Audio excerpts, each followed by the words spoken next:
All righty, friends. We are back. Pretty much our first episode ever. What we're going to do right now is we are going to bring in a new friend of the show. We are going to bring in JD Welch. JD, what's going on? Not too much, sitting on the West Coast, hanging out. At least it's been sunny. I'm in Oregon, so usually it's just raining, but not so much today, which is nice. Yeah, I've got 3 inches of ice in my driveway. So Yeah. yeah, it's cold when you drive your truck out onto a bed of snow in your driveway and it doesn't sink. Yes. I know. I grew up in Alaska, so I've experienced definitely lots of snow and ice and cold weather. So I appreciate the weather that I experience. Yeah, we get to see all 4 seasons usually in one day here in New England. So it's quite nice.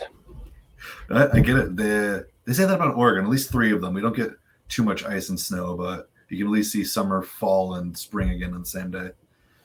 Yeah, we had a storm the other day here. It was literally 6 inches of slush and ice. It was a beautiful ride home. Oh man. I work about 20 minutes from my house. It took me over an hour to get home. Yeah, that's brutal. That would Yeah. be rough.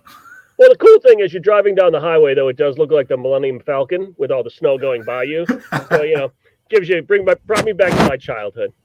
That makes sense. That's good. Yeah, yeah. Seen that too. I get it. That's always fun to watch. Yeah. So cool. So let's talk a little bit about you. So, Yeah. I know you're into cornhole. I know you love the game. You created a whole company around the game. But let's get to talking about you. So, what got you into the game? Where do you play? Yeah. So my girlfriend actually got me in. She went back home, visited her family in Montana. Her brother brought her to, I think it was like his friend's house who was playing. She loved it a lot. She came back and looked on Facebook and found just a local group where we're at, right outside Salem, Oregon. And she started playing with them. 6 months later, I joined. I had something that was going on the same night, so I wasn't able to join when she started. And that's where we started. We started off playing with, their league was Cherry City Cornhole. Cherry City is being Salem, Oregon. Like there used to be a bunch of cherry trees and stuff around here. With that, there were several leagues that started up, and currently we're going to one that's going to be north of us in a city called McMinnville. We're going to start up again for the first time in about 5 months on Tuesday. We've been out just COVID and like trying to make sure we're in like safe and healthy and kind of how things are going around here. Just keeping it safe, I guess is probably the best way to put it. Yeah, so that's where we're playing recently. That's how I started, right? That's kind of how we learned how to play cornhole. Love it. Made a lot of great friends and stuff from it. Nice. So, what was your first bag you ever threw? The first bag we ever threw were some homemade duck canvas filled with cornhole bags. That's what we just made them, started playing with them. We had a set of boards that I made. We played in the backyard for a little while. We're getting ready to play in the league. And then a little bit after that's when our league stopped anybody using bags that did any dust or resin, like left anything on the board. So our all corn bags that would poof every time they hit the board, we stopped using those. So we had to actually buy some real bags, and our first real cornhole, like pro cornhole bags, were throw-in bags. Oh, okay, nice. Yeah. I think somebody should make like an OG bag and call it Old Dusty. Oh, that'd be pretty awesome. Just get back to the roots. I was down in West Georgia last year, and Brennan Greba on Friday night did a corn bag tournament. He broke out the corn bags, and you had to leave them on that board. You couldn't bring them board to board with you, but everybody in the tournament had to play the same bags on that board. It made it very interesting about game 3 when the bag started to take off a little bit from all the dust on the board. Yeah, it's like a nice social lubricant, right? Yeah, everybody's lubricated with beer, and the boards are lubricated with corn. Yeah, exactly. So it makes it fun and interesting. So You say you're just getting back into it now up there. So is where you are, is it more ACL? Is it more ACO? Or is it kind of a mixture of both? It's kind of neither at the same time. So I'm getting back into it. There have been leagues running the whole time. We just made a personal choice to like kind of step away, and we're just getting back into it. But the big one, there's a pretty big ACL in Eugene, Portland, and then kind of along the way up to Seattle. But around here, it is definitely Scoreholio. Okay. Like zero ACO, but it's like any local league you go to is Scoreholio. So it's pretty nice. Like, it's like if we wanted to, we could play cornhole 6 nights a week, and every single one of all but one would be Scoreholio. Well, if you look below you, there is the Scoreholio banner going right around the bottom there. So, Yeah, Ben, not only a friend of the show, but also a sponsor. that's awesome. So, Yeah, Scoreholio, if you're not scoring your games with Scoreholio, your game is pointless. yeah, I love Scoreholio. I like the SPR. Like I've always had I like SPR and like kind of gauging people, but like once they introduced like the points per round, like I was like, this is how in my mind I was like, this is how somebody you can tell how good somebody really is, right? Like depending on the pool or the pond you're in, if you're the best person in a small pond, your SPR is going to go really high. But if your points per round is still only like 7 and you're like 70 something SPR, you're gonna be like, I'm awesome, and go to a big city where the 7's just like nothing, and you're just gonna get destroyed. So it's interesting to like see how SPR and the points per round changed things. Yeah, I was quite upset when they changed the Karen index, from people that want to get their score changed all the time. I was kind of digging that because, some of the people around me are so into their SPR, their Karen rating was very high. Yeah, yeah. That's like I understand SPR and how like it gauges where you can play in a league, but I definitely like points per round to like gauge how well somebody actually plays because I've gone all the way across the country and played cornhole and like people with high SPRs and like, oh, what's your points per round? It's like, oh yeah, you're good. Like you got a mediocre SPR, like we have the same SPR, but you have like 2 more points per round average than me. Like you're gonna destroy me. Yeah, right now my points per round is high, but it's really shouldn't be where it is because we don't use a lot of score magic up here. They use a Oh lot of yeah. just straight scoring. Um, but my straight overall stat right now is I'm a 55.71. You Let's know, see. just Yeah. playing possum for some of the people out there because I don't want them to know how good I really am. No, I get it. Let's see. I'm a 60.36. Look at that. Yeah, my Yeah. win percentage is only 45% because they like other people to come in first and second place. Yeah. You're very care. You're a giving person in that way. Listen, I'm here. I'm here to help the sport out. That's what I'm here for. No, I get it. Yeah. So cool. Definitely. Now, always been up in the Eugene area, or are you from a different part of the country and kind of moved up that way, or I moved around a lot. Like growing up, like moved around with my parents and stuff. But we had lived in Southern Oregon when I was from like third to fifth grade or so, and then we moved around. But then when I was choosing colleges, I was like, where did I live? Where did I like to go? Where have I traveled? And I was like, I really liked Oregon. So in the town I live in, there's a university, and that's where I went to school. And I just stayed because it's just perfect. It's like a small town. Like there's like 2 towns next to each other, and with a combined population of like 20,000, but it's 45 minutes from the Pacific Ocean. It's 15 minutes to Salem, Oregon. It's an hour to Portland. So like it's the small town feel, but all the perks of all the big cities and all the places I want to go with really easy access to. So it's kind of why we stayed. 20,000? That's my neighborhood here in Lawrence, Mass. Yeah. We're very densely populated up here. No, that's right. I have my mom's side of the family is actually from Manchester, New Hampshire. So I went Okay. back there for Christmas, and that's always when I was like, do towns ever end? Right? Like you see like city limit sign, but the houses are always still there. It's always like one of those jokes that's like So if they're from Manchester, New Hampshire, I need to ask a question. Do they ever refer to it as Manch Vegas? I've heard it a couple times, but the Oh, people like my family hasn't actually said oh my God, that's to me as bad as growing the game. that. It's a cool city. We have a couple friends up there. Mikey Curran runs Corn Stars out of up in that area. Uh, Okay. it's a really cool place. He does a couple nights a week up and around here, and then The Manchester airport, fun fact, is actually in Londonderry, New Hampshire, where one of the places we play all the time, Game Changers, really cool indoor cornhole bar. Okay. We get to play in, and that's right there. So it's right around there. But literally, it blends into Manchester. If you drive out the back of the parking lot instead of the front of the parking lot, yeah, and you don't know where you really are. You're just hoping your GPS gets you home. Yeah. After a 4 round swap polio and a bucket of beer. Makes sense. Yeah. I know. Then we always joke about like here on the West Coast, like all the roads are straight, like everything's very clean. But like East Coast, you're like, I don't understand why everything's like just swerving around. There's like cart paths, right? Like all these horse-drawn carts, you just made a road eventually, and that's where you're at. Well, Boston was actually designed by cow paths, so they just paved over the cow paths, and that's why it's all helter skelter in Boston. So good luck anybody visiting with that. Don't rent a car. Just take Uber. Yeah. Oh, I thought my cousin drive. She knows her way around and she uses GPS. So it's like, cool, you do it. It's fine. Yeah, you do you. I'm good. I'll just sit here, close my eyes Yeah. as you're driving through the city. Yes. Yeah. Weaving a bobbin everywhere. Yeah. Yeah, so cool. But we're really here to talk about a really cool thing that you started.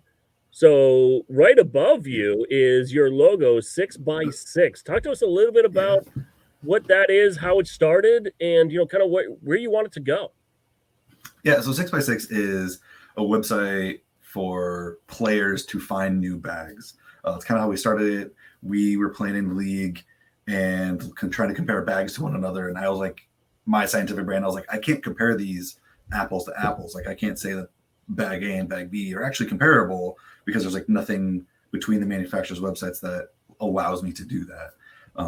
Right, like you'd go to like one manufacturer, this is a 5, another manufacturer, this is a 5, and you throw them, you're like, which one's actually the 5, and how do I gauge the second bag off of the first bag and like figure out speeds? And that's where I was like, I can do this. Like I know enough to get myself in trouble and to create this website and figure out how to create a standardized speed. But on top of that, right, like we do the weight, the thickness. I created a measurement for like the flop or the looseness of a bag, which the way I would think about it is like how well a bag like deforms and then comes back to its original shape. May have kind of helps like figure out how hole friendly a bag would be, and then like is it like thickness to flop, the dimensions like how wide and how tall the bag is, as well as like the corner radius. With all of those, hopefully somebody can find a bag that they like based off of a bag that they already own, or find something completely new.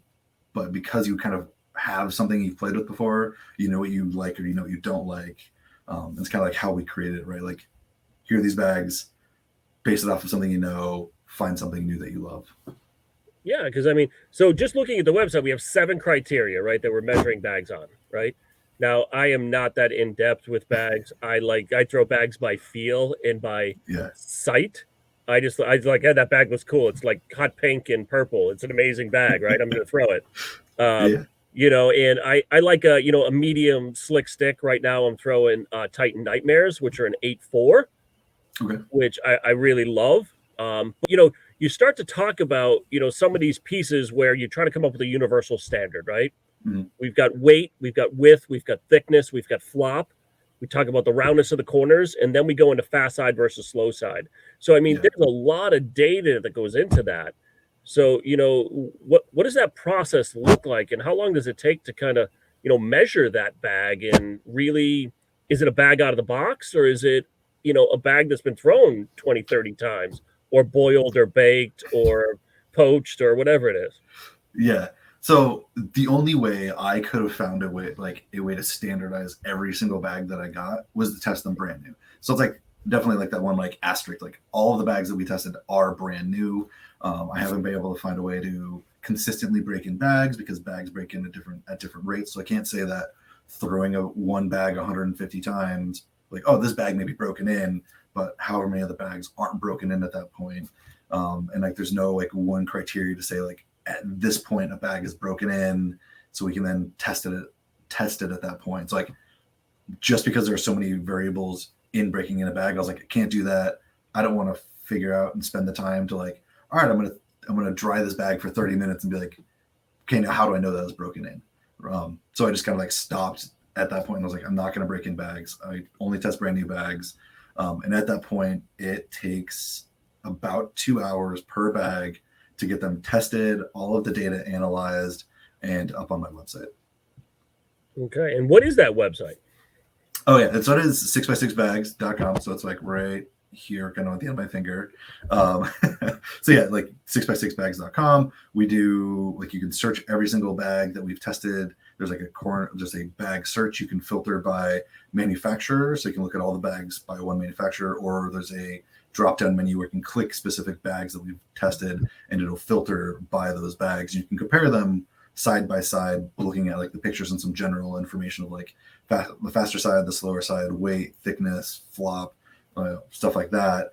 Or you can go to the bag comparison chart page, which has like all of the data and all of the table in a hopefully very clean and concise manner for people to look at. And all of those tables are also filterable by the manufacturer. You can filter by the manufacturer. You can filter by the series. You can set parameters, like there's slider bars for everything. So you'd be like, I want a bag that's between a 5 and a 7 on the faster side, and it'll filter out every bag that's fast side is outside of that range, and only leave the bags that have a 5 or 7 fast side.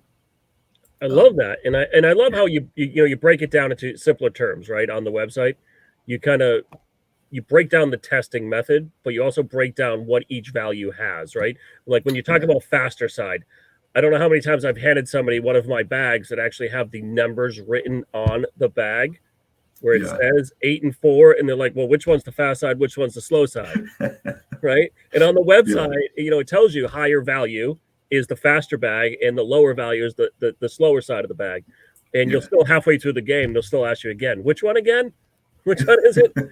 So I had to resort to like, animal side down or animal side up, like, just try to show them what's on the bag, or my face up or my face down, because, every once in a while we'll throw these bags right here with my beautiful face on them. Oh, nice. Okay. Yeah. So I'm just like, all right, this is a Pro Advantage. It's really not a Pro XL. It's bad stamp. But like, this is the slow side. My face is the fast side because I talk a lot. So that's how you can remember. But, I love how you break it down for really make it that much easier, right? Yeah. And I saw on the website too, there's also a dot with a little sliding scale beside it. So what does that tell me? So if you're looking at that's specifically our speed table. So each bag is its own individual row, and each color corresponds to either the faster side or the slower side. The dot is the average speed measured for that bag, and then the bar is the range of the speed for that bag. So because nothing is ever perfect every single time you measure it, there's always some variability. And we use that variability as the speed range. So my way of thinking about it is like, not every bag is going to land the exact same on every single board. Not every board is going to be the exact same. And temperature and humidity can also impact the speed of those bags. I'm not saying that bar is going to encompass every single one of those scenarios, but it'll help give you an idea of how much that bag's speed can change depending on how you throw it and what boards and stuff you're playing on. Yeah, because I would tend to guess too that as you throw the bag more, that range could change also too, right? So as some materials break down, it could change that range based on the boards and humidity, everything else you said, but also kind of the break-in factor of that bag as it gets deeper and deeper into its life. Yeah, and that's like the hard part is like, I don't have because I don't have a way to break in every single bag consistently. I can't say like this bag speed changes X amount once broken in, or like the size changes and stuff like that. So the best I have is we do test fabrics for manufacturers. If they're kind enough to send us a swatch, we're able to test that fabric, and I'm working on a way to break in those fabrics and then retest them to see if those speeds do change. So I'm like really trying to like figure out like, what does it look like when these fabrics break down? How does it change? Like, look at the bags that we have broken, some bags that we have that are broken in, and be like, this is what the fabric looks like of this broken in bag. Here's the fabric that we got, and like, do they look similar to each other? Like, are they the same fuzzy? Like, is the weave stretched out enough? Like, is like the binding between the weave, is it stretched out so you can see that it's actually broken down, like been broken in. And at that point, be like, all right, cool, like this fabric's broken in. Let's test it again to see how it goes. And like, is there a point at which these fabrics just like they're broken in and they don't change, or is it like, can you over break in a fabric? So it was like, I'm really trying to, that's one of the next steps is like, how do I get these fabrics, break in these fabrics so that I can give a broken in speed for these bags? I love that. So it So looks like soon we might need some investors for an electron microscope so that we can get really down deep into the fibers here. yeah, I mean, they're pretty nice. I mean, I have like thinking of ways of like how I could do that. Like fabrics will like, the weave will like stretch out a little bit as the resin and stuff like they hit, like it's going to naturally stretch the bag out. So it's like, how much does the fabric stretch out once it's broken in? So like really trying to figure that out. But yeah, it's always something else. Like I always have like something going to like, what's the next thing that we need to really understand how a bag is broken in, or like the next piece of data to like really help a player choose the right bag for themselves, or have a bigger picture of everything. Yeah, and that's changing a lot too now because fill's really starting to change inside the bag too, right? Yeah. Where you're starting to talk, some people have some shave fill, some people have a round fill, there's a medium fill. I mean, so that's also got to kind of change some of the testing you're doing too, because sometimes without cutting a bag open, and some people that watch this might say that's sacrilege, but Yeah. The different resins will play differently based on the bag and material too. So is that something you guys take into account, or is that something you're looking at maybe for the future? So at this moment in time, resin, like we do test bags with resin in them. As for like speeds, if like a manufacturer isn't willing to send us a chunk of fabric to test, like we have to test just that bag. And it's hard to really get a definitive like this is purely the speed of the fabric, because as you pull the bag, like it gets like tugged on a little bit and resin shifts around, and like just through the process, there's larger variability in the speed of bags that are like the bags that are measured compared to fabrics that are measured. Mm-hmm. Like we have like Minnesota Tailgate, like I really enjoyed working with Mike, and I really enjoy his bags. And between testing the bags and testing the fabrics, there is a larger variation when we're testing the bags for that speed. So I'm like really trying to like, how do we eliminate that variable of resin? But also like when you're pulling a bag, there's fabrics on both sides, and one fabric may be stretchier, so like it changes how the bag gets pulled. And so it's like, if we get fabrics, it's like a pure measurement of the speed of the fabric. But back to resin, like resin makes a big difference in my view of it. It's how the bag plays once it hits the board. So I'm looking at, I have 20 or 21 different types of resin right now that I've got from a couple different manufacturers, as well as just a place that does plastic extrusion in Salem. So I have like ABS and like PVC and like these cool, random, crazy resins that all have characteristics that I want to show how they would impact a bag.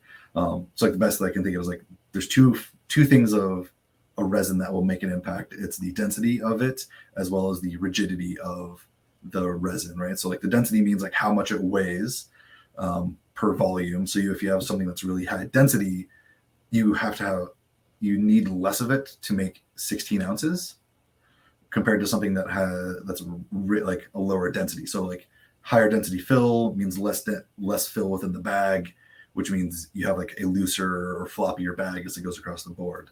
The other one is like talking about like rigidity. So if you have a resin that's really rigid, it's going to bounce more. I got to play with some, it was like the local bag regulators. They had like that super small, it was like I just think of like the resins like it flowed over itself, but like no matter what you did, that bag flopped. Like it hit and just flipped over every single time. I was like, I'm trying not to do this. No matter what it did, it would always do that because the resin in it was very rigid, and it would transfer all of that energy back into itself and it would just flip itself back over. Where if you have a bag, think like a bag filled with like very small bouncy balls. Bouncy balls are actually less rigid than like a ball bearing, right? So bouncy balls are going to deform more when they hit the ground compared to a ball bearing, and the ball bearing will actually bounce higher than the bouncy ball, even though it's called a bouncy ball. So like stuff that's softer or less rigid will like hit and deform when it hits the board, and then it won't flop it, or like it won't bounce as much because that energy is being dissipated into the board a lot more and not being released back into that resin. So I have a whole range of like soft resins, very rigid resins, like all different densities and stuff that I'm working on. Like, all right, this is how much resin makes up this volume. So like this, so you can have an idea of like volume differences and then different rigidity. Like here's a resin that's really rigid. Like see how high it bounces compared to something that's really soft.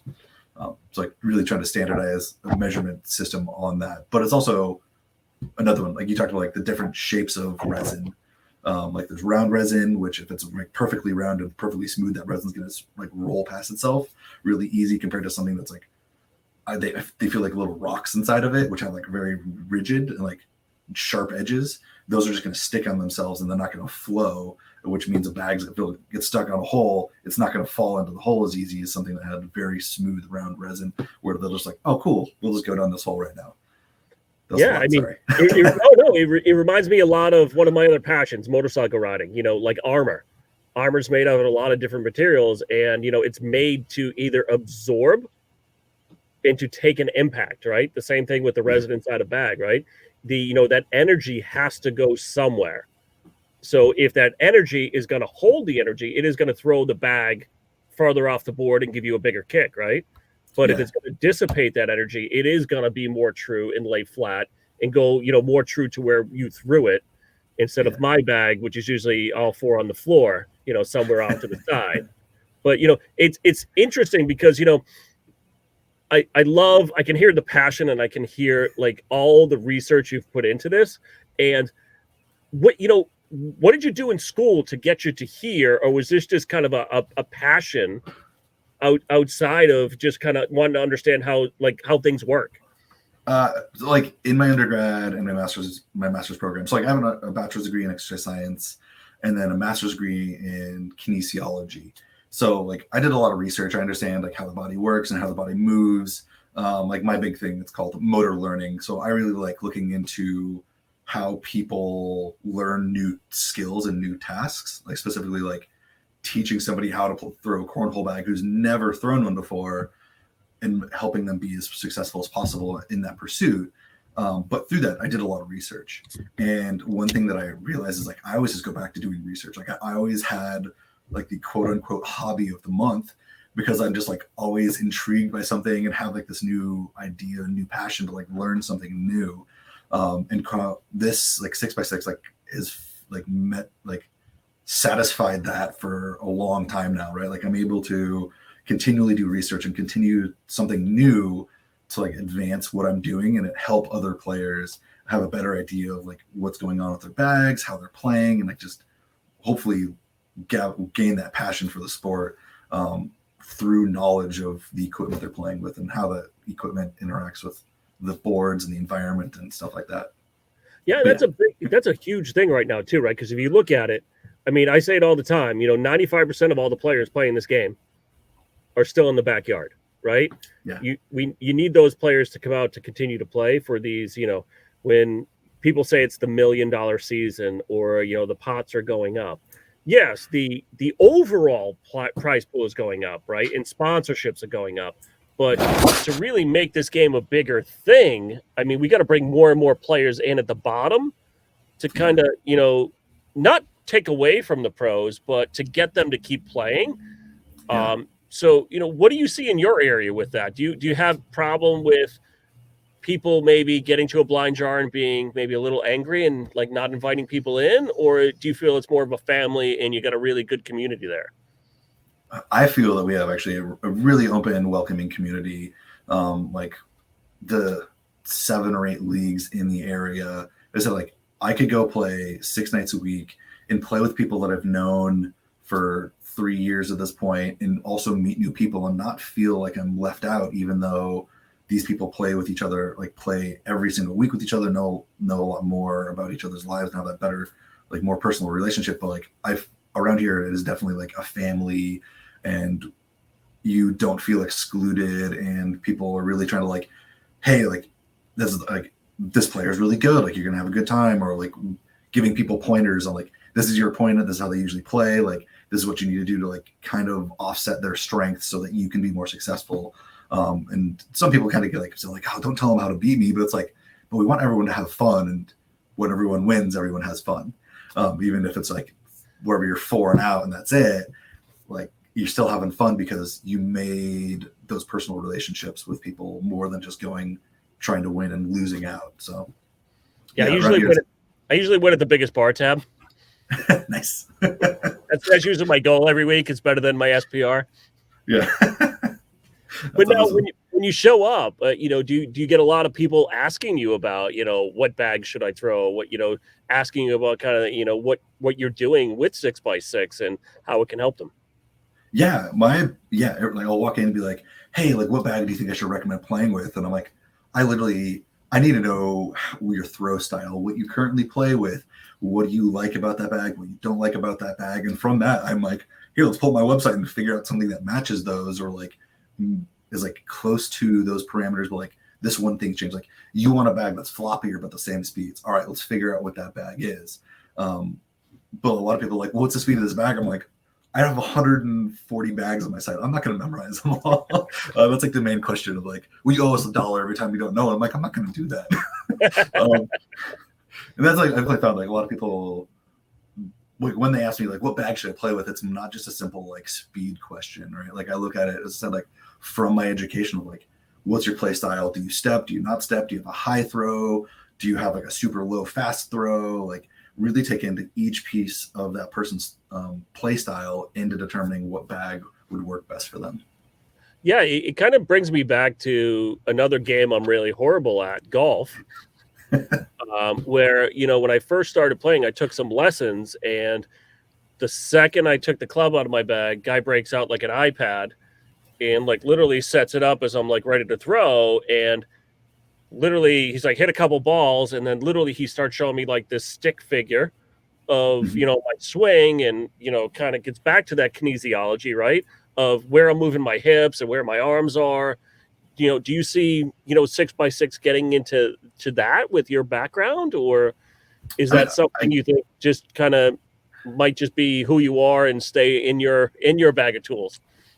I mean, I would love to get to the point where I'm helping people like refine their throw, but there's a hard part. Like I remember here, like one of the local golf club places here, they do that, but they're like, all right, we're gonna watch you swing, and then we're gonna match up your swing with a professional swing. So like, however your body mechanics go, we're gonna match somebody like a professional swing, like your swing, and then make you swing the same as them. And it's hard because I don't believe that works. Like you are your own individual person, your body shape, your limb length, your strengths, your weaknesses, your injuries all change how you throw. So my thing is to like look at how somebody throws and like make it an individualized approach to be like, all right, like you really like to throw this way. Like some people who have a hard time like getting the loft to the board, they're like, I want to be able to throw it higher. How do I do that? I'm like, you need to incorporate a step, right? Like you need to be able to step with the bag so you have more momentum to put into the bag so it goes higher and makes it onto the board instead of like just rocketing it as low because that's all you can do. And it's harder because I'm like, I want you to do this and I want you to try this. The problem is as soon as you do that, you incorporate more variability because if you're not stepping the exact same each time, you can throw further to the left, you can throw further to the right. Like you have a longer step, so it's going to be a little bit further.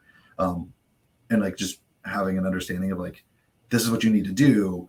These are the things you're going to need to learn to overcome. But the more you work on that consistency, as well as variability in that, the better you're going to get. It's weird to think about how for somebody to actually get really good at something, they have to learn to fail a lot.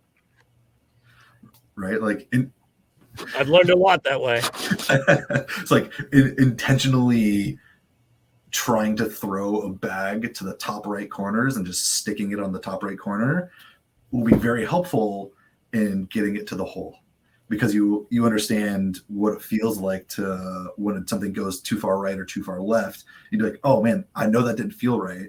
I know how to adjust to that thing. So like, yeah, I'd love to get to a point where like Sean and I talked about that. I just was on the Big Asp Cornhole a couple of weeks ago. Who? Sean Asp. But also, I mean, he was talking about like, what if we had the opportunity to get some of their Patreon supporters to send in videos, and the two of us with his physical therapy background and my kinesiology motor learning background to like analyze them and be like, all right, what can we do to help this player get better? And just by watching some videos, a couple minutes of them throwing, and then ask some questions of them of like getting an idea of what they want, what their goal is, and what they think their weaknesses are, and then helping them and seeing if that can go somewhere. So how long would it take to analyze all 6 of them? Oh man, I don't know, an afternoon probably. That's a nice, very lengthy write up as well, so no problem. Yeah, we're gonna need 3 pages on each all 6 of their Patreon followers. Yeah. Yeah, I mean, he talked about that, and I was like, that'd be an awesome opportunity to like expand upon what 6x6 does besides just bag data, and talk about like, here's how 6x6 can help you be a better player on top of helping you find a better bag. Well, I think that's kind of the next evolution of the sport, right? When you really look at it right now, the bigger sponsors are starting to come in, right? You've got some of the bigger players in the game. You've got West Georgia, who has with Titan bags, a whole slew of people right now underneath them. You've got Fire, who just went out and pretty much got the greatest foursome out there in cornhole that you could have. And you see a lot of other teams out there trying to do that. So next step is really when you start looking at like player agents, but then it really gets into the sports science of it, right? When you start looking at, I can go to a tournament and crush 1,000 beers and have a lot of fun and come in 5th, 6th and win a couple $1,000s, but when you really think about longevity of the game, it's going to have to come into really how am I taking care of my body? Am I getting enough sleep the night before? I'm not up till, like some of us, maybe some nights I go to bed at 10 o'clock. Some nights I'm up to 4 o'clock in the morning. It depends on the tournament, So I think when you really start to look at it, do you see the sport coming down to kind of, almost like the TB12 method, right? I mean, we probably don't know about it. That's probably already out there. There's some of those pros who probably already care about, like, really do watch those things to make sure that they're always in that. What? Ryan Smith. Yeah. I mean, exactly. Like, there's people who probably know about it. Like, I know about myself. If I eat a piece of pizza and drink a soda before going to play cornhole, I'm gonna have an awful night.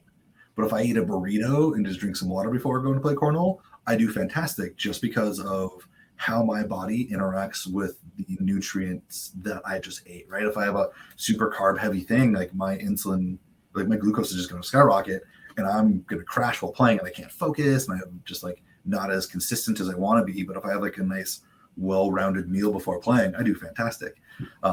That just a little bit, that perfect buzz, like you do really good, like you just don't care as much about like what's going on, but you haven't just completely shot your eye-hand coordination. Like, I like kind of learn these things about myself, and I hope that there's a lot of players who, if they're wanting to be like those elite, like professional or like competitive players, are starting to take a look at that of like, let's just try eating different things before I play. Let's figure out like how many beers I need to have before I'm just too much and I can't play anymore.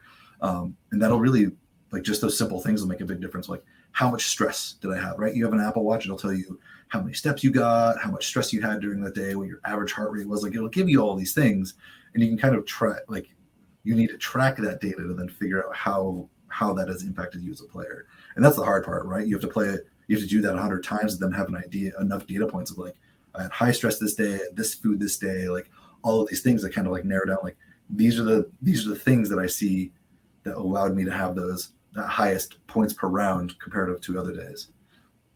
Yeah, and I think that's there's also other data points that hurt you a little bit, right? Based on where you're playing, who you had to play against, right? Yeah. There was a huge debate this week that bracket D next weekend is the hardest bracket out there, and then a couple of pros come on and say, "Well, we're pros. Every bracket's hard." It's like, well, there's some people you just don't want to meet in the first or second round. Yeah. And if you're crushing double IPAs all day, like you had to do in Asheville because they didn't have a Bud Light, right? That makes it a little harder. Yeah. Yeah. It is. I call that a chance, right? right? There's some things you really don't have control over, and who's in your bracket is definitely that chance of, oh, wow, this is going to be a hard fight to get to the next level. And hopefully that gets those players into that right mindset of like, I got to be on my game and I got to make sure I'm in the right headspace and have the right amount of stimulation to where I'm in that right headspace and able to focus just the right amount for me to be successful.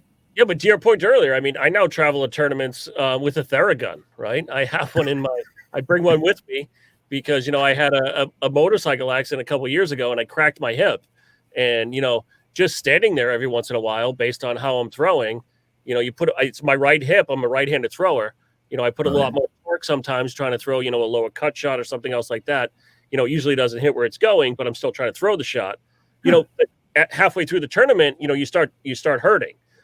So I think we're going to start to see a lot more stuff coming into the game with that, right? Like, I can't wait till somebody, pulls up in an RV with their personal trainer and their when Sean Askins out as the chiropractor,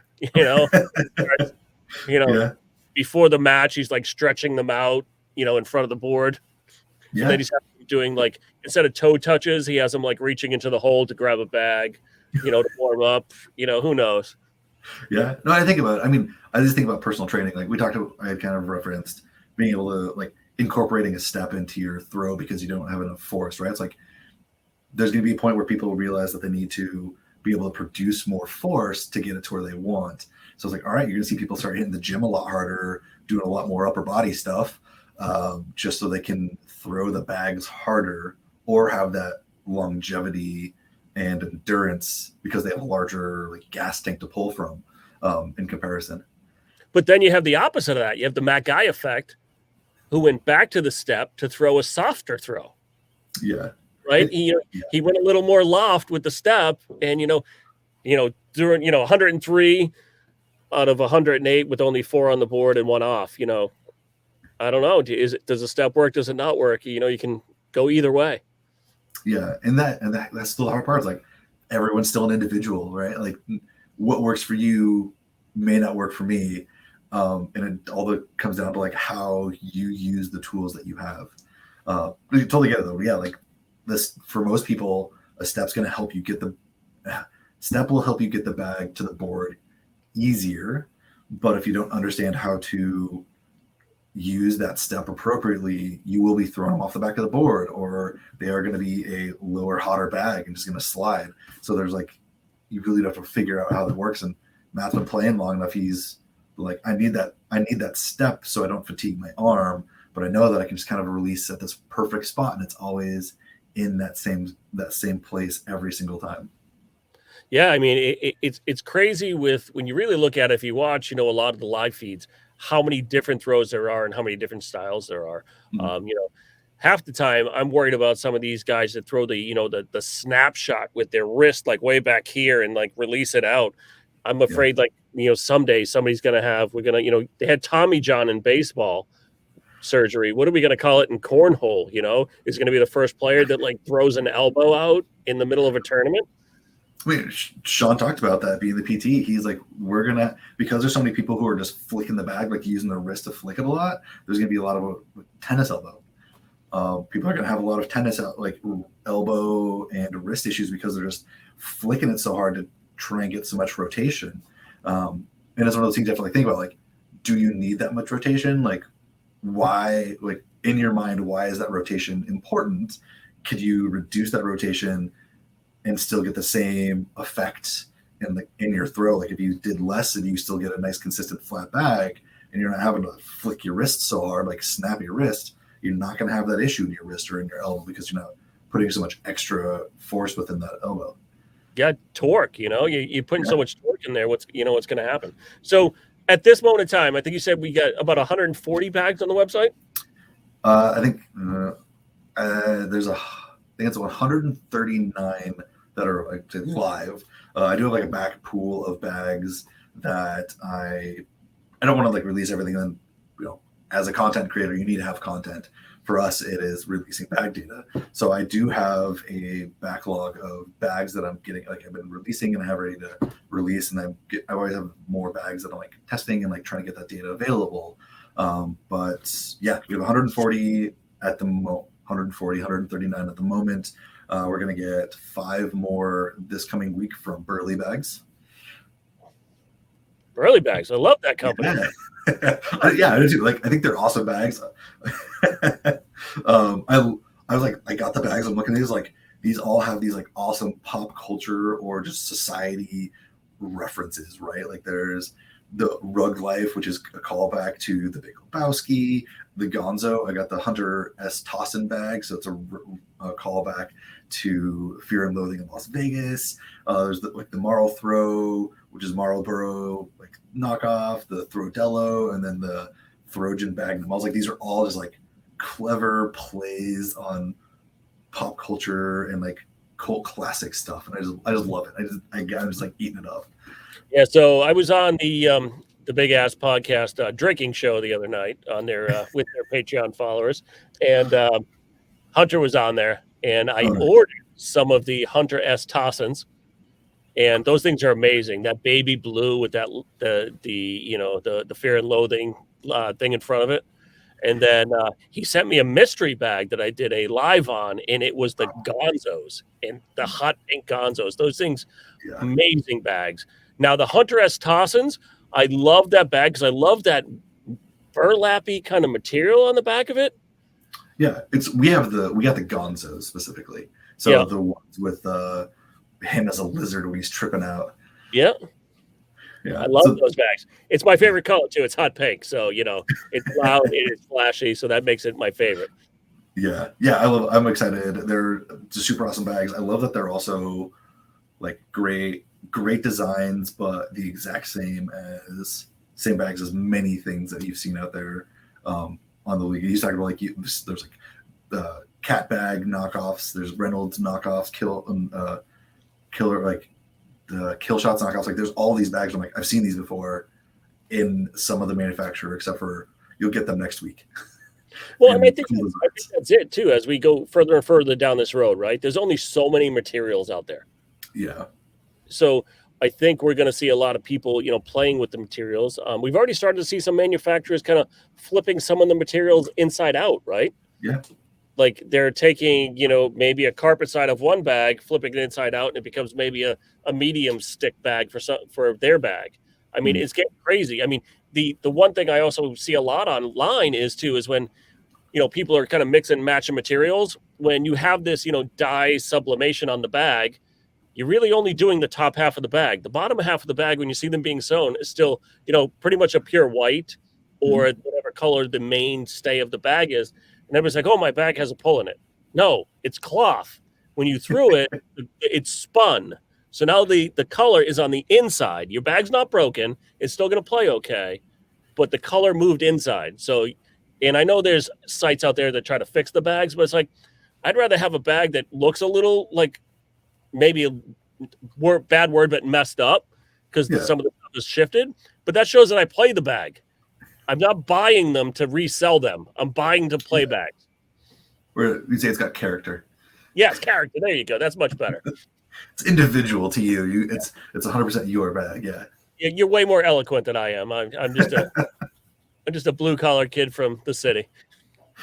Hey, we all have our ways of explaining things.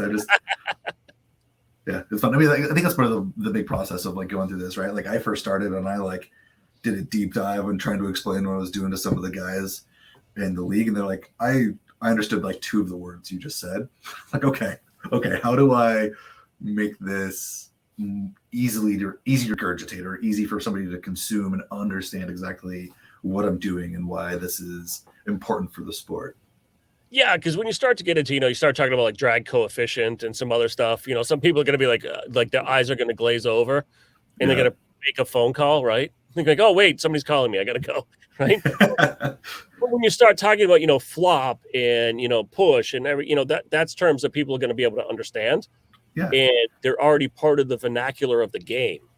Yeah, exactly. It makes it a lot easier. And then, breaking down, the bags into speed ratings, I think that's as we get, a bigger and bigger sample size of all the different bags, I think it's going to help too, right?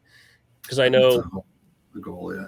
yeah, because every manufacturer, like you said, has a different speed rating, right? Like, there is no centralized body right now. So, I'm hoping soon everybody kind of has the same scale, Yeah. so that no matter what, as you said, I can buy a bag from company X and it's the same as company Y. Yeah. And I like there are manufacturers who use that, right? Like right now, if a manufacturer goes through us to get their speed ratings, it like we allow you to use that data, right? You paid for the service, you get to use those speeds on your website. So you can say that Burley bags and Minnesota tailgate and NOLA bags, they're all directly comparable to one another because they've been tested the exact same way by 6x6. Love that. Yeah. And that's the hard part, right? Like as you said it, how do we like it's important to have that standardized speed scale so that all bags are truly comparable to one another. And that's like been the goal this last year. Is like, all right, like try and get that really through to like we need standardized speeds. You can't like yeah, Titan Bags has their own way to measure speeds, like Reynolds does, like Lucky. All of these people have their own speed scales, but like you can't compare them to one another. Like you can't put these speeds and compare them to one another. Like I'm not trying to knock Cornhole addicts, but like you go to their website and they have this huge table with all of these speeds on them, but all of the speeds were pulled from the manufacturer's websites, so you can't actually compare them to one another. Like here's this one manufacturer, and you can compare all of that manufacturer to themselves, but you can't compare that manufacturer to the manufacturer above or below them. Yeah, and I think that, I think we're coming to that as a sport, right? Especially if we want to make this, a huge professional sport, but also if we want to bring it to the Olympics, right? At the same time. And Yes. when you talk about the Olympics, that is the most standardized thing in the entire world, right? And Mm-hmm. right now, I know that, West Georgia has started shipping boards overseas into Europe. I'm not sure about any other companies, and I know some bags are getting over there, but if you look at it, even across the world, even boards are different. So, we got to start somewhere. I think Yeah. the bag right now is where we should start, because then they can start playing with them. And then we get into, the board and making that universal, so Yeah. that, Yeah. we can make it closer and closer to where we need to be. Right. Yeah. And I love what you're doing. And I thank you for coming on. This Yeah. has been Thank you. an amazing conversation. And friends, if you want to learn more, you need to go to www.6x6bags.com. Go there, check it out. I'm going to remove JD's name for a Perfect. few moments there. You got it right there at the bottom, right by him. Go Yeah. on there, check it out. Some amazing stuff. There's also the one thing we didn't talk about is some of the bags he's tested. There also is links to actually buy the bags direct Yeah. through 6x6, linked to the manufacturer. Yeah. So, I mean, that's a service that we do offer. It's super simple, right? Like we typically charge $20 per series, like as a subscription per year for that. If any manufacturer reaches out to me, so they heard about 6x6 through your podcast, those click through links will be free. Nice. Look at that, friends. Already getting discounts on the first episode. Sign up, subscribe. Here we Yeah. go. All right, friends. Well, thank you, JD. We're going to hang Thank on right you. after this. But, friends, listen, if you're not getting your bag standardized and you're not playing with Scoreholio or getting your boards from West Georgia's X Factors, what are you doing with your life?